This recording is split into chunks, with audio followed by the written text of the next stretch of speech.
You're listening to Audiology. Support our work on Patreon and be sure to submit your requests for topics in the comments below.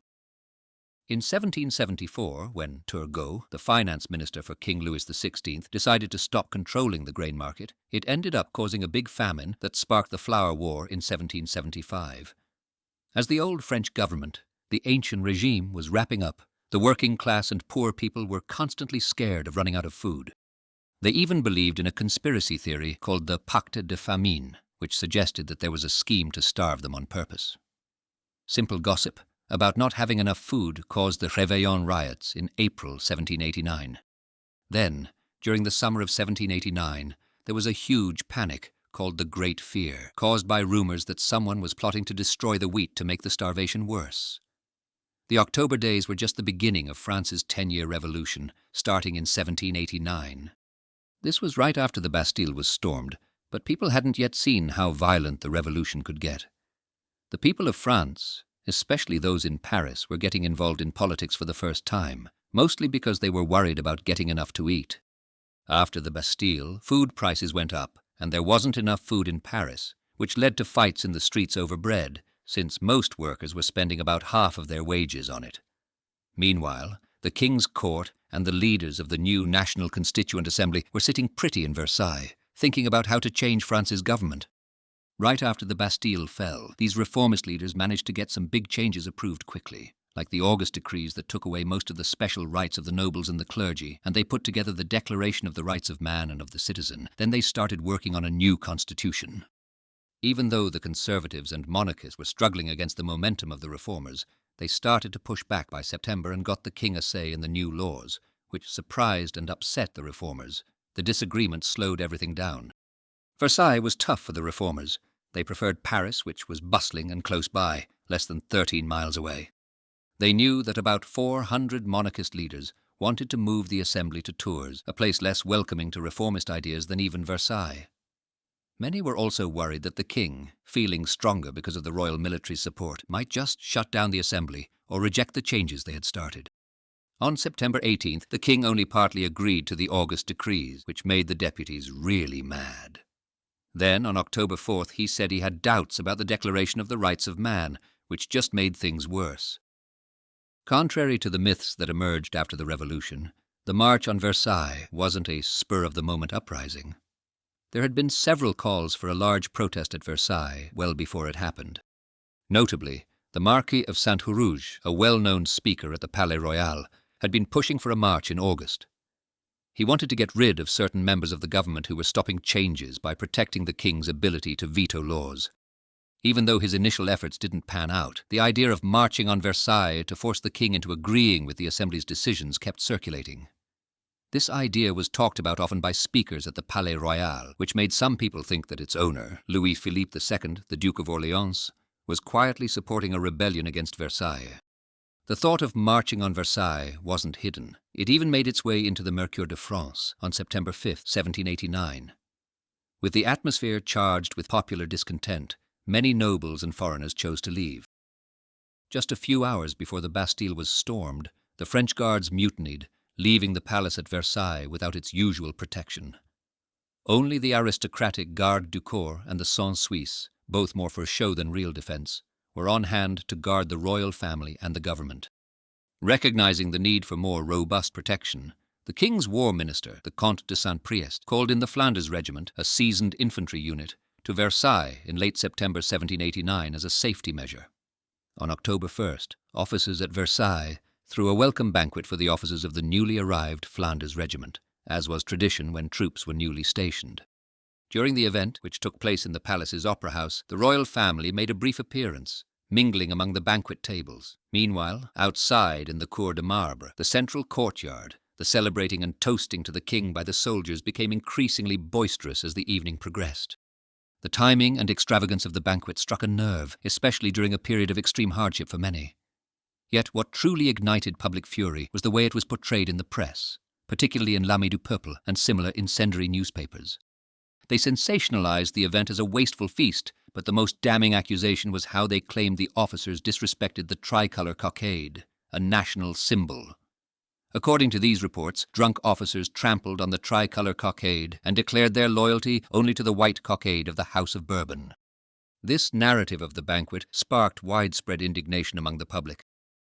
One early October morning, a young woman, tapping a drum, sparked a march among a group of women upset over the ongoing scarcity and high prices of bread.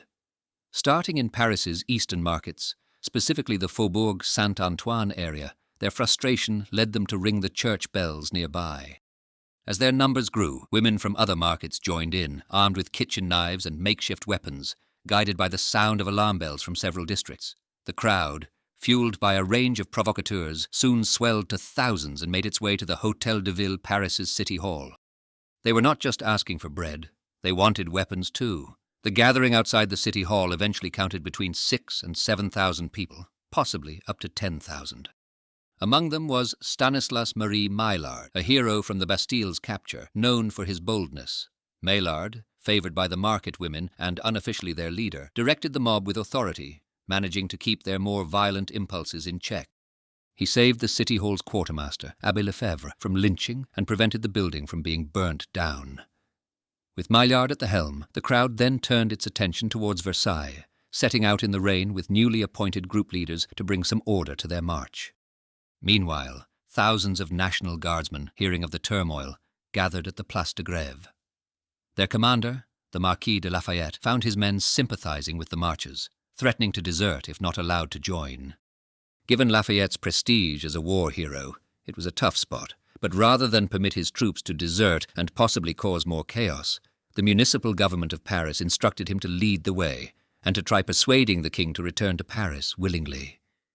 With a messenger sent ahead to warn Versailles, Lafayette, under pressure from his own men, who even threatened his life, led an army of 15,000 National Guardsmen and numerous civilians towards Versailles, determined to protect the king and maintain order.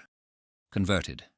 One early October morning, a young woman, tapping a drum, sparked a march among a group of women upset over the ongoing scarcity and high prices of bread. Starting in Paris's eastern markets, specifically the Faubourg Saint-Antoine area, their frustration led them to ring the church bells nearby. As their numbers grew, women from other markets joined in, armed with kitchen knives and makeshift weapons, guided by the sound of alarm bells from several districts. The crowd, fueled by a range of provocateurs, soon swelled to thousands and made its way to the Hôtel de Ville, Paris's city hall. They were not just asking for bread, they wanted weapons too. The gathering outside the city hall eventually counted between 6,000 and 7,000 people, possibly up to 10,000. Among them was Stanislas-Marie Maillard, a hero from the Bastille's capture, known for his boldness. Maillard, favoured by the market women and unofficially their leader, directed the mob with authority, managing to keep their more violent impulses in check. He saved the city hall's quartermaster, Abbé Lefebvre, from lynching and prevented the building from being burnt down. With Maillard at the helm, the crowd then turned its attention towards Versailles, setting out in the rain with newly appointed group leaders to bring some order to their march. Meanwhile, thousands of National Guardsmen, hearing of the turmoil, gathered at the Place de Grève. Their commander, the Marquis de Lafayette, found his men sympathizing with the marchers, threatening to desert if not allowed to join. Given Lafayette's prestige as a war hero, it was a tough spot, but rather than permit his troops to desert and possibly cause more chaos, the municipal government of Paris instructed him to lead the way and to try persuading the king to return to Paris willingly. With a messenger sent ahead to warn Versailles, Lafayette, under pressure from his own men, who even threatened his life, led an army of 15,000 National Guardsmen and numerous civilians towards Versailles, determined to protect the king and maintain order. The rioters, having taken what they could from the Hôtel de Ville, weren't just looking for a single meal. They demanded a future where bread was both abundant and affordable. For the poorer members of society, the underlying fear of famine was a constant presence fueled by widespread rumors of an elite conspiracy to starve them. The initial drive behind the market women's march was the dire need for bread, but the movement quickly evolved to address broader issues. There was a widespread dissatisfaction with the backward-looking attitudes at the royal court, a situation made worse by a scandalous banquet that ignited political motivations for the march. It became a rallying cry among the protesters that the king should get rid of his royal bodyguards and instead be protected by the patriotic National Guardsmen, a suggestion that found favour with Lafayette's soldiers. These demands converged with a third major goal: moving the king, his court, and the assembly to Paris to live among the people. This, they believed, would ensure the expulsion of foreign soldiers, secure a stable food supply, and guarantee a leader who was truly in tune with his citizens. This idea found support across the entire spectrum of the crowd. Even those who were in favor of the monarchy believed that bringing the king to Paris, referring to him affectionately as the Good Father, was a comforting and positive move. For the revolutionaries, it was crucial to safeguard their recent legislative achievements and push forward the creation of a constitution. They saw confining the king within the revolutionary hub of Paris as an opportunity to cement the revolution's success.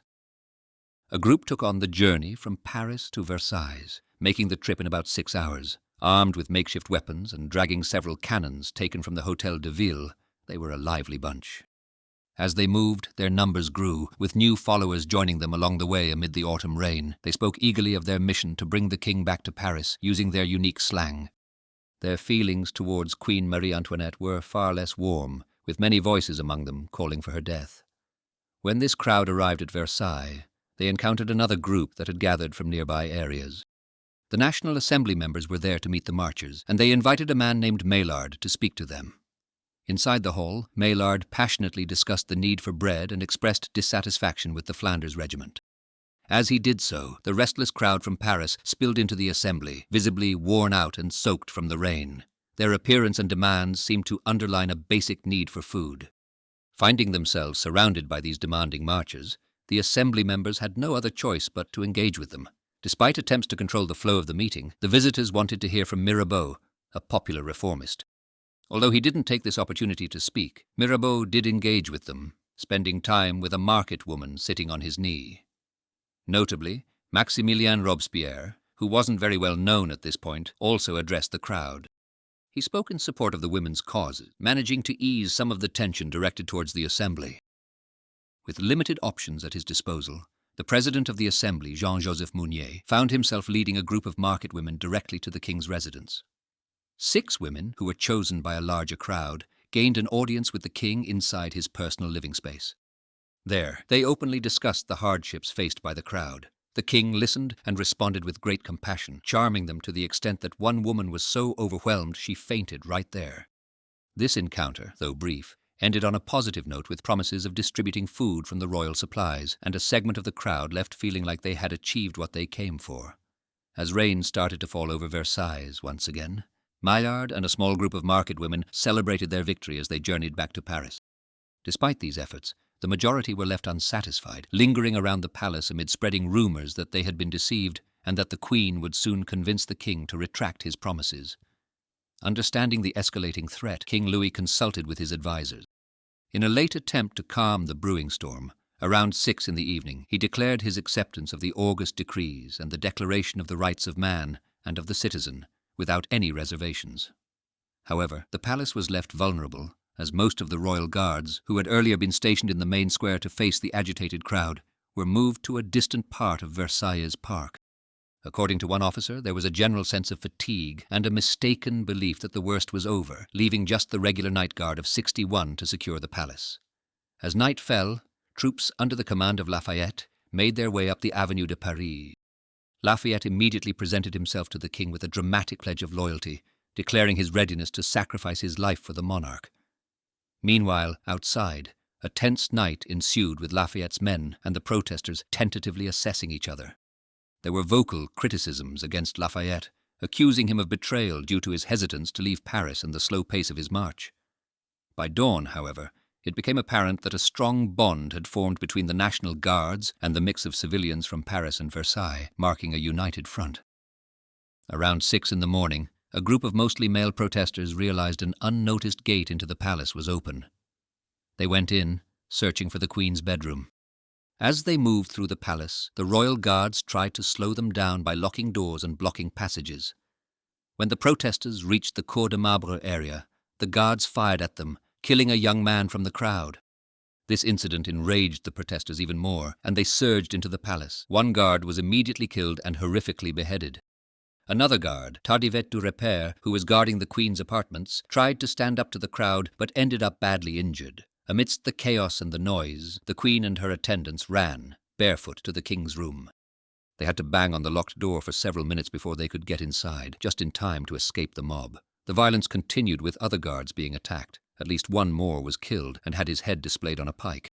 Eventually, the situation cooled down enough to allow for a dialogue between the former French guards, now part of Lafayette's National Guard militia, and the Royal Guards. Despite their differences, these groups had a history of working together and held mutual respect for each other as military units. Lafayette, who had been asleep during the start of the attack, managed to mediate between the two, and a shaky peace was restored in the palace. Although the intense fighting had stopped and the soldiers had vacated the interior of the palace, a rowdy crowd remained outside. The soldiers from the Flanders Regiment and the Montmorency Dragoons were now hesitant to confront the people. Despite the bravery shown by the palace guards in protecting the royal family overnight, the main group of soldiers had left their post near the Trianon and had moved to Rambouillet at daybreak. Lafayette managed to persuade the king to speak to the crowd. When they appeared on the balcony, the crowd unexpectedly cheered, "Long live the king!" The king, visibly relieved, expressed his readiness to go back to Paris, showing gratitude for his people's affection. After the king left, the crowd loudly demanded to see the queen. Lafayette escorted her and her 2 young children to the balcony. The atmosphere tensed as the crowd demanded the children be removed, hinting at a possible tragic outcome. However, the queen, standing bravely, garnered respect from those below, even as some pointed their guns at her. Then, in a carefully staged gesture, Lafayette knelt and kissed her hand, calming the crowd and earning a cheer for the queen, something she hadn't heard in a long while. Despite the initial easing of tension these gestures of goodwill brought about, they did not promise lasting peace. Though the crowd had momentarily warmed to the royal family, they were adamant that the king accompany them back to Paris. Around 1 o'clock in the afternoon on October 6, 1789, a huge crowd, now numbering over 60,000 people, escorted the royal family and about 100 deputies back to Paris, with the National Guards taking the lead. This journey back took roughly 9 hours. Along the way there were moments of what seemed like festivity, with guards playfully mounting bread loaves on their bayonets and some market women joyfully riding atop captured cannons. However, a darker tone was unmistakably present. Gunshots in celebration were fired over the royal carriage, and some among the crowd carried spears displaying the heads of decapitated Versailles guards. This mix of celebration and violence marked a significant triumph over the former regime and signaled a profound change in the relationship between the king and his people. No one felt the weight of this change more deeply than the king himself. Upon their arrival at the rundown Tuileries Palace, which hadn't been occupied since Louis XIV's time, he was asked what his commands were. His response was notably subdued. "Let everyone put himself where he pleases." Reflecting on the gravity of the situation, he then specifically requested a history book about Charles I of England, who had been overthrown, from the palace library. 2 weeks after King Louis XVI moved, the National Constituent Assembly also relocated to Paris, setting up just a short walk from the Tuileries Palace in a former riding school called the Salle du Manège. Unfortunately, about 56 deputies supporting the monarchy decided not to follow, fearing the unpredictable Paris mob. This event dramatically reduced the monarchist faction's influence in the assembly, with many of its members, such as Mounier, leaving France altogether. On the flip side, Robespierre's zealous defense of the march significantly boosted his popularity. He became a hero among the common people and was seen as a champion for the poor, laying the groundwork for his rise to prominence in the revolution. Lafayette, on the other hand, found his association with the king detrimental. As the revolution intensified, he was forced into exile by its more extreme leaders. Maillard returned to Paris as a celebrated hero and participated in more revolutionary actions until his death from illness in 1794 at the age of 31. The women involved in the march were hailed as mothers of the nation, earning ongoing acclaim and support from the Parisian government.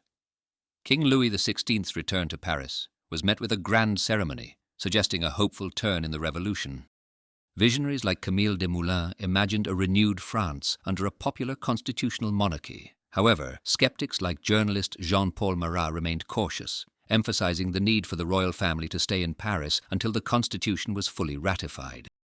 Marat's sentiment, captured in his writing, expressed both joy and a vigilant outlook on the future. Despite the initial celebration, it took nearly 2 years and further popular intervention for the first French constitution to be signed on September 3, 1791. In the interim, Louis XVI tried to work within his reduced powers but found little support, leaving him and his family virtually imprisoned in the Tuileries. His failed attempt to flee to Varennes in June 1791 only worsened his situation, leading to his capture and a further diminishment of his authority. This series of events concluded with his execution by guillotine in 1793, marking a steep and tragic fall for the king. As the women were marching, many looked suspiciously at Louis Philippe II, Duke of Orléans. Known for his involvement in the July uprisings, he was under scrutiny. He was a cousin to Louis XVI and a big supporter of the idea that a monarch should rule but with limitations, essentially a constitutional monarchy. He didn't hide his belief that he was the best fit for such a role. Though there's no solid proof of his direct involvement in the October March, he's often seen as a key player behind the scenes. At the time, the Duke was serving as a deputy in the Assembly. Witnesses say he was seen smiling and interacting warmly with the protesters as they surrounded the palace, with some even calling out to him as our king. There's debate among historians about the extent of his involvement. Some think he might have hired people to stir up trouble and link the protest for bread with the push to bring the king back to Paris. Others suggest he may have worked with Mirabeau, a leading figure in the Assembly, to use the protest to further their political goals. A few go as far as to say that key supporters of the Duke dressed up and blended in with the marchers to guide the protest. However, most historians feel that while the Duke was involved, his actions were more about seizing the opportunity than leading the charge. The royal investigation into his actions didn't find any evidence of wrongdoing, and this suspicion led to him accepting a diplomatic role abroad. He returned the next summer and got back to his duties in the Assembly, where he and Mirabeau were cleared of any wrongdoing related to the march. But as the revolution grew more radical, his royal ties and perceived greed made him a target, and he was executed in November 1793.